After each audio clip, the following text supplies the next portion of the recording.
Assalamualaikum warahmatullahi wabarakatuh. Waalaikumsalam warahmatullahi wabarakatuh. Kita mulai kuliah pada hari ini dengan baca basmalah. Bismillahirrahmanirrahim. Kita masuk pada mata kuliah Kemuhammadiyahan dan Keaisyah. Pada pertemuan yang ke-11 ini merupakan rangkaian dari pertemuan 11 sampai pertemuan terakhir, pertemuan 14 yang saya sebut namanya adalah Proyek Perempuan dan Keluarga. Nah, Proyek Perempuan dan Keluarga ini nanti saya akan sampaikan berkaitan dengan tema ini tentang perempuan dan keluarga dalam dua sesi. Sesi pertama hari ini dan sesi yang kedua besok. Nah, langsung saja saya akan buka PowerPoint-nya. Nanti saya akan menyampaikan secara sistematis berkaitan dengan proyek ini. PPT saya judulnya Islam Berkemajuan, Perempuan Berkemajuan. Pertemuan hari ini adalah pertemuan yang ke-11 dan 12 besok minggu depan itu semuanya adalah teori. Sehingga mahasiswa nanti tidak ada tugas pada hari ini dan besok, nanti cukup di Lensa Unisa menyampaikan atau menuliskan hadir gitu aja. Pada pertemuan yang 11 ini saya akan menyampaikan teori berkaitan dengan perempuan dan Islam berkemajuan. Pada pertemuan ke-12 besok saya bicara berkaitan dengan teori keluarga sakinah. Baru pada pertemuan yang ke-13 dan 14 nanti mahasiswa akan melaksanakan proyek. Proyeknya apa? Proyeknya nanti berkaitan dengan tema perempuan. Yang kedua, temanya berkaitan dengan keluarga sakinah. Bentuknya apa? Bentuknya nanti adalah mahasiswa membuat makalah yang didasarkan dari observasi langsung, lalu setelah jadi makalah nanti bisa dibentuk poster, selanjutnya bisa dibentuk untuk materi kultum dan sebagainya. Nah, untuk tugasnya ini adalah tugas kelompok. Nah, nanti silahkan dari PJ, dari Siti dan kawan-kawan itu buat kelompok ini. Minggu ini cukup membuat kelompok dulu. Nah, silahkan bentuk kelompoknya gimana, tapi jangan banyak-banyak lah. Mungkin kelompoknya sesuai dengan kelompok praktikum. Kalau ada ya, ada praktikum kelas kan biasanya ada di mata kuliah yang lain. Bisa dipakai itu atau bisa dipakai yang lain, silahkan. Nanti ditentukan ketua kelompoknya siapa. Nah, di list aja nanti yang ketua kelompoknya di bold hitam. Minggu ini cukup itu, minggu depan juga masih teori, sama saya akan menyampaikan sistematika dari proyek perempuan dan keluarga berkemajuan. Itu. Pada hari ini saya akan bicara berkaitan dengan perempuan dan Islam berkemajuan secara teori. Ini ada suara-suara itu bisa di mute itu, biar nggak ada suara. Langsung aja, dasar saya bicara berkaitan dengan Islam berkemajuan, perempuan berkemajuan adalah Al-Mujadalah ayat 11. A'udzubillahi minasyaitonirrajim. Yarfa'illahu alladzina amanu minkum walladzina utul ilma darajah.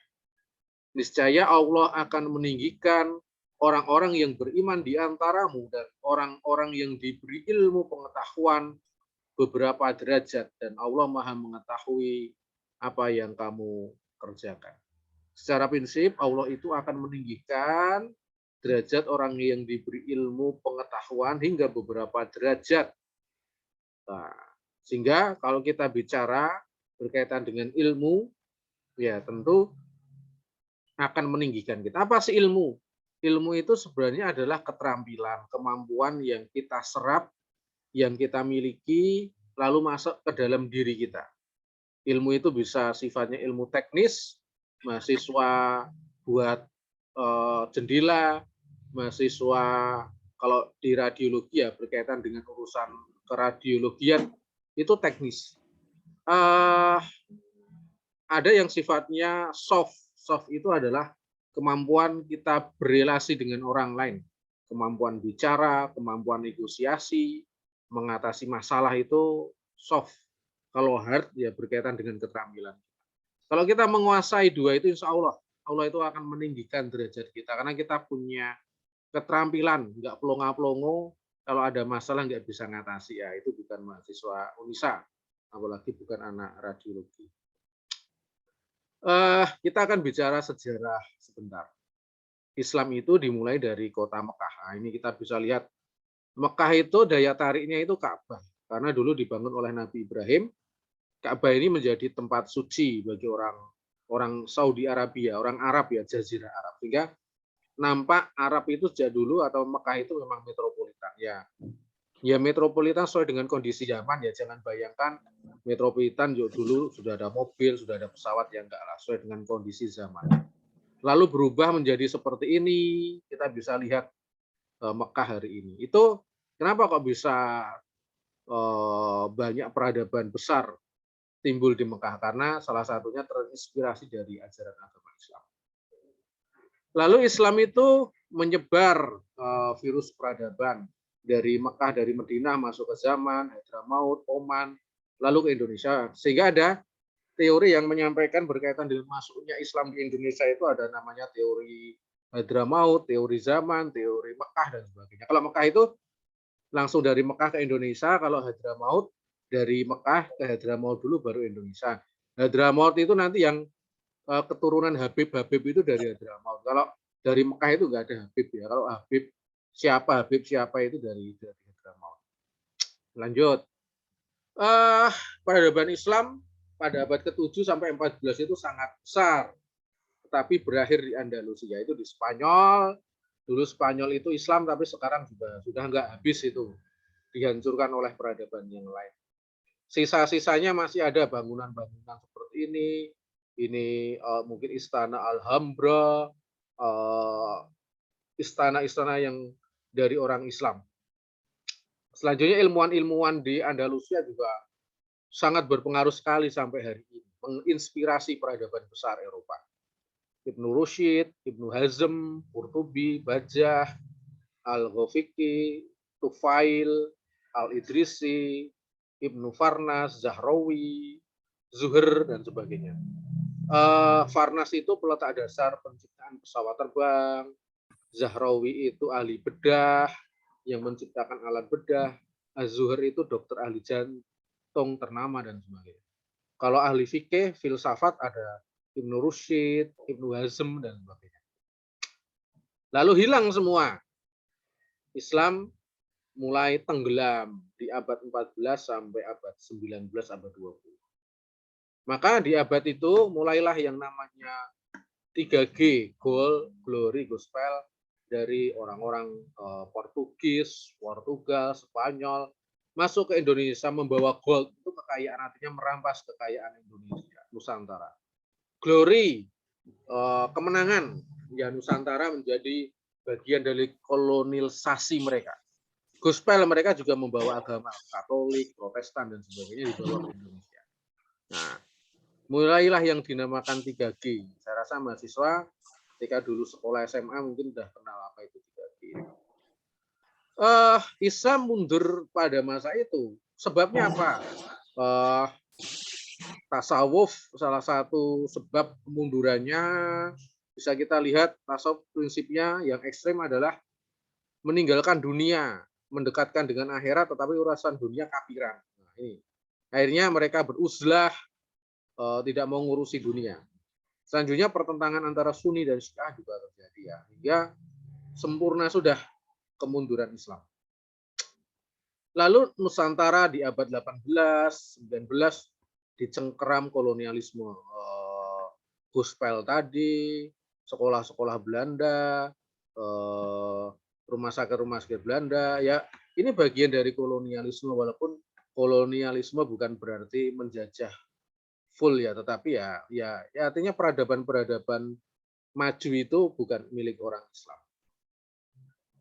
Kolonialisme dilawan oleh orang Indonesia. Melawannya apa? Dengan pendidikan. Karena banyak sekali para pahlawan nasional, orang yang memerdekakan bangsa ini memang tercerahkan karena pendidikan. Soekarno, Hatta, dan sebagainya. Mereka sekolah lalu mereka mulai bicara berkaitan dengan hubbul waton minal iman. Wah, itu kan didasarkan dari semangat Islam ya, hubbul waton minal iman. Cinta tanah air sebagian dari mana. Dulu belum ada Indonesia, lalu diimpikan mungkin namanya dulu Nusantara, selanjutnya Hindia Timur, akhirnya menjadi Indonesia. Itu proses yang panjang sekali. Lalu di dunia luar Indonesia juga Islam mulai bangkit. Tokoh-tokoh Jamaluddin Al-Afghani, Muhammad Rashid Ridho, Muhammad Abduh, Muhammad Iqbal, dan sebagainya itu mereka mulai memberi pencerahan. Semangat pan-islamisme juga mulai ada. Apa itu pan-islamisme? Itu semangat kemerdekaan bangsa-bangsa yang disemangati oleh semangat Islam. Sehingga Mesir mulai merdeka, Afrika mulai merdeka, orang Islam di India mendirikan negara Pakistan dan sebagainya, itu menyemangati orang Indonesia untuk merdeka. Semangatnya karena agama itu. Ya, nggak masalah juga. Islam bangkit di akhir abad 19. Selanjutnya Indonesia merdeka. Tokoh-tokoh kemerdekaan kita bisa kita lihat ya. Ada yang tahu ini siapa ini? Yang di tengah namanya?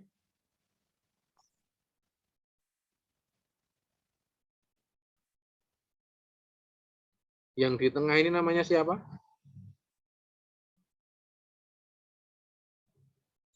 Insinyur Soekarno bukan, Pak? Betul. Yang selanjutnya yang ini siapa?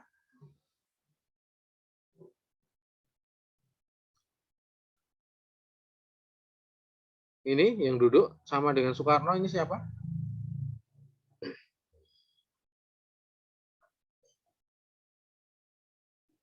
Yang ini. Yang pakai peci.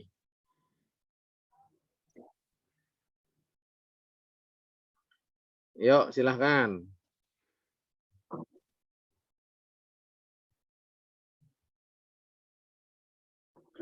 Muhammad Hatta, Pak. Oke, Muhammad Hatta. Yang ini, yang rambutnya agak berombak, orangnya kecil. Ada yang tahu ini siapa? Ini tokoh kemerdekaan juga, pahlawan nasional juga. Ini siapa? Ada yang tahu? Yang kecil ini namanya Muhammad Syahrir. Ini namanya Ahmad Soekarno. Ini Muhammad Hatta. Ini Muhammad Syahrir. Nah, Syahrir ini tokoh terkenal juga, mungkin yang dikenal Soekarno Hatta. Tapi Syahrir ini juga tokoh terkenal. Puisinya Khairil Anwar itu juga bicara berkaitan dengan itu, menjaga Bung Karno, menjaga Bung Hatta, menjaga Bung Syahrir. Nah, ini Syahrir. Ini siapa? Orang tua pakai jenggot, pakai peci ini. Ada yang kenal? Yang ini? Tokoh kemerdekaan juga ini.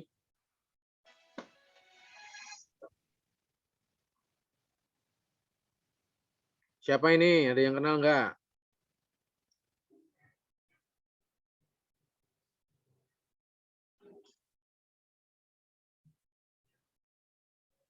Adakah mahasiswa yang kenal? Mungkin kenal lah, nggak mau jawab. Ayo silahkan. Ada yang mau jawab? Tokoh ini, orang tua ini, sangat terkenal sekali nih. Pakai peci, pakai kacamata, pakai jenggot ini. Ki Hajar Dewantara. Belum tepat kalau Ki Hajar Dewantara. Ayo, siapa? Ya Budi, Pak. Hah? Ya Budi. Hah? Siapa? Saya kurang jelas.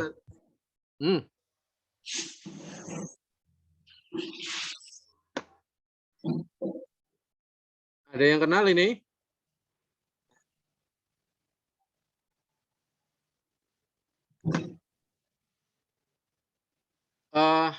Ini tokoh juga, namanya Haji Agus Salim. Ini tokoh Menteri Luar Negeri pertama Indonesia ini, Haji Agus Salim. Orang yang punya kemampuan sekitar 8 bahasa. Kalau sekarang namanya polyglot ya, orang yang punya kemampuan banyak bahasa. Ini yang paling pojok ini AR Baswedan. AR Baswedan ini kakaknya Anies Baswedan. Nah, ini juga tokoh pahlawan nasional, ini semuanya pahlawan ini. Pahlawan tahun 45.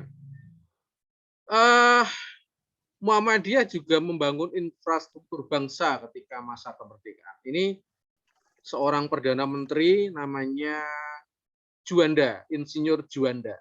Ini orang Muhammadiyah. Dia sangat berjasa bagi Nusantara ini. Ketika ada sidang umum PBB, dia punya ide yang namanya batas wilayah negara seluruh dunia. Kalau yang punya batas dengan laut namanya zona ekonomi eksklusif. Ini ZEE ini, sehingga menjadikan Indonesia itu luas wilayahnya sangat luas sekali. Karena pinggiran Indonesia itu hampir semuanya adalah lautan. Nah, ini Juanda, orang Muhammadiyah. Muhammadiyah ikut bangun bangsa ketika merdeka, bangun rumah sakit, bangun kampus. Ini kampus Universitas Muhammadiyah Malang dan sebagainya. Lalu, apa sih itu yang disebut sebagai Islam berkemajuan? Nah, kita bicara tadi sejarah, selanjutnya Ki Haji Aceh Madalan itu menyampaikan apa itu juga mempraktekkan Islam berkemajuan. Ki Dahlan berpesan kepada murid-muridnya agar menjadi manusia yang berkemajuan. Manusia yang berkemajuan adalah manusia yang mengikuti ajaran agama dan sejalan dengan kehendak zaman. Nah, poinnya Pak adalah orang yang mengikuti ajaran agama tetapi juga mengikuti kehendak zaman. Contoh yang paling sederhana ya Kiai Haji Madalan, ini ada fotonya. Dia juga pakai jubah, tapi juga dia juga biasa pakai celana, pakai baju yang jas dan sebagainya. Yang dulu kalau orang pakai celana, pakai jas itu dianggap sebagai orang kafir karena ada hadis yang menyampaikan kalau kita menyerupai pakaian orang kafir maka kita dianggap sebagai kafir. Ya kafir itu dulu Belanda lah, Belanda itu kafir biasanya. Nah, Kiai Haji Madalan ya pakai seperti orang Belanda, lalu membangun sekolah ya sistemnya seperti Belanda. Pakai meja, pakai kursi, bahkan ngajarkan bahasa Belanda, bahasa Indonesia, maka dianggap sebagai kafir. Tapi Kiai Haji Madalan mengambil semangatnya, semangat kehendak zaman. Yang maju ya Belanda ya maka diikuti. Lalu bukan lantas menolaknya. Tetap dia Islam, dia Muslim, tetapi berkaitan dengan semangat zaman, dia mengikuti yang peradaban yang maju tanpa harus kehilangan Islamnya. Prinsipnya itu. Ketua Umum PP Muhammadiyah, Pak Haidar Nasir, itu menyampaikan Islam berkemajuan adalah Islam yang memahami agama yang berorientasi, yang orientasinya itu ke depan. Agama yang pro pada ilmu pengetahuan, umatnya diajak pada pandangan ke depan, ilmu dan amaliyah yang berjalan bersama, dan agama yang memuliakan perempuan. Wah, ini ciri Islam berkemajuan kata Pak Haidar, orientasinya ke depan, pro pada ilmu pengetahuan, umatnya punya visi ke depan, ilmu dan amal itu berjalan seiringan, dan memuliakan perempuan. Nah, ini penting juga kita bicara berkaitan dengan perempuan berkemajuan, memuliakan perempuan. Di Muhammadiyah, perempuan itu ada organisasi yang dibuat oleh Muhammadiyah namanya Aisyah. Aisyah adalah organisasi gerakan perempuan yang berperan untuk mewujudkan kehidupan perempuan yang berkemajuan, yaitu perempuan yang punya alam pikiran dan kondisi kehidupan maju tanpa mengalami hambatan dan diskriminasi secara struktural ataupun kultural. Nah, jadi perempuan itu harus diberi ruang dan menghilangkan hambatan atau diskriminasi struktural. Apa sih itu diskriminasi struktural itu adalah hambatan perempuan berkaitan dengan urusan publik, urusan karir. Ya, kalau sudah di urusan publik, urusan karir laki-laki dan perempuan itu derajatnya itu sama. Siapapun bisa jadi presiden, siapapun bisa jadi gubernur, bupati, siapapun bisa jadi rektor, nggak harus bicara ini laki-laki atau perempuan. Nah, kalau di Indonesia kan rektornya pun, wakil rektornya pun perempuan. Lalu tanpa hambatan kultural, apa itu kultural? Itu hambatan budaya. Zaman dulu itu, zamannya Kartini, Raden Ajeng Kartini kan ada disebut sebagai perempuan itu dipingit itu nggak boleh keluar. Nah, kalau sekarang kan laki-laki dan perempuan sama lah hadapnya. Cuma memang kalau sudah di keluarga ya memang yang jadi pemimpin itu laki-laki. Ar-rijalu qawwamuna 'alan nisa. Laki-laki itu pemimpin bagi perempuan di mana? Di sektor rumah tangga. Ya, laki-laki itu tetap pemimpin lah. Tapi kalau saya emang ya bukan saklek pemimpin lah. Kalau selanjutnya laki-lakinya meninggal lalu perempuannya single parent ya itu jadi perempuan jadi pemimpin. Kalau selanjutnya yang laki-laki sakit, yang usaha ibunya, istrinya ya tetap perempuan tetap jadi pemimpin. Nah, kalau dalam kondisi normal ya laki-laki itu jadi kepala rumah tangga di dalam rumah itu. Tapi kalau di sektor publik ya bersama-sama laki-laki dan perempuan punya hak yang sama. Ciri perempuan berkemajuan itu orang yang membebaskan, artinya orang yang tidak terkungkung terhadap tradisi, dogma, memberdayakan perempuan yang menginspirasi, memajukan perempuan yang memberi semangat untuk sesuai dengan kondisi zaman, malah bukan perempuan yang menakut-nakuti dan sebagainya. Harus memberi semangat baik kepada anaknya, kepada suaminya, kepada warga sekitar dan sebagainya. Membebaskan, memberdayakan, dan memajukan. Berkemajuan itu gimana sih? Ya, berkemajuan itu bisa dengan pembebasan orang yang membebaskan dari kemiskinan, punya kontribusi di situ dari kebodohan, dari ketertinggalan. Nah, perempuan banyak mengalami ini. Kemiskinan, kebodohan karena memang nggak disekolahkan, ketertinggalan karena banyak orang tua yang kolot dan sebagainya. Berkemajuan juga harus menampilkan Islam yang menjawab masalah kekeringan rohani, krisis moral. Oh, banyak ya ini kekeringan rohani, krisis moral. Di dalam keluarga itu banyak.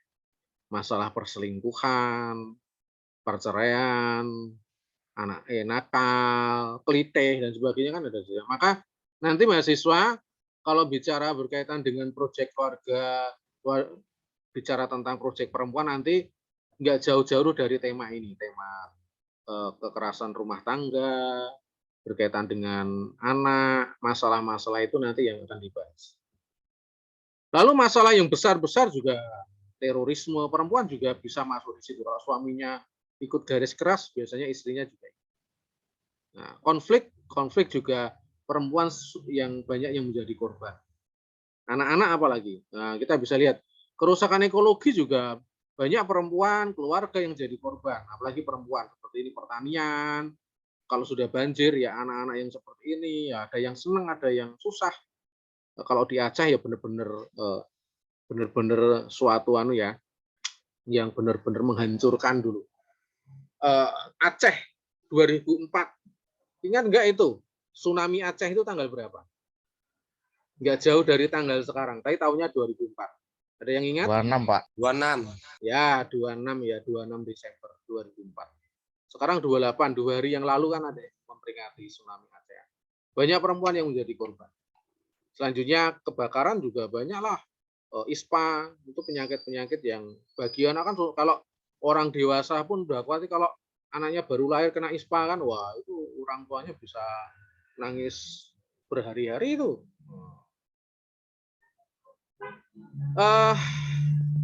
Gitu ya, saya pengantar berkaitan dengan tema perempuan dan Islam berkemajuan. Nanti selanjutnya saya akan bicara berkaitan dengan tema keluarga sakinah.